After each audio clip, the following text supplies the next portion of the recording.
Look at what the Bible says right here.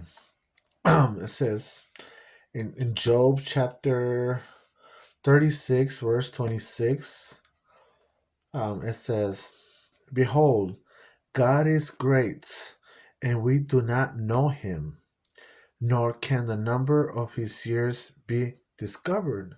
You see?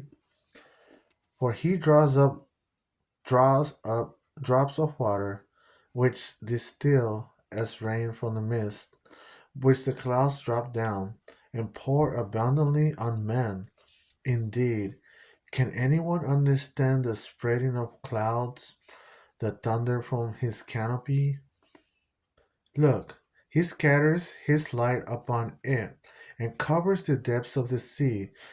For by this he judges the peoples. He gives food in abundance. He covers his hands with lightning, and commands it to strike. Wow. His thunder declares it, the cattle also, concerning the rising storm. Wow, what does this mean? To me, on 26 and down to 33, if I use my common sense, it says that um, we don't know the years of God. You see, behold, God is great, and we do not know Him. We don't know Him. We know portions of Him, and the more we meditate on this book, we learn more about God. You see, so right here is telling you that God is not 2,000 years old, or 3,000, 4,000, 5,000, 6,000. It doesn't tell you none of that. We don't know. Um, Nor can the number of his years be discovered. We don't know. Um, so he's everlasting forever.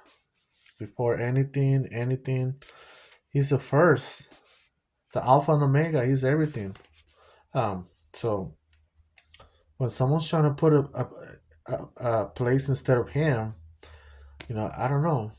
I don't know about that, because right, it tells you right here, God. You see, God, not a secondary God. It tells you God. You know, his years cannot be discovered. Um, the number of his years cannot be discovered. Um, Other gods probably, but not this one.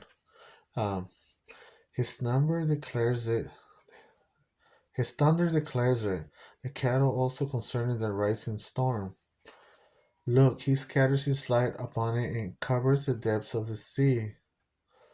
Wow, the sea is interesting because um, who put all that water there? I mentioned that before. Who put all that water there? Why there's salt in the ocean, right? Why animals are living with lots of salt in it? That's crazy. It's alive. The waves are alive. It moves. It has life under. That's to me that's very interesting. There's another Bible verse that says, "Ask the birds of the sea. Ask the birds of the sea. Ask the birds.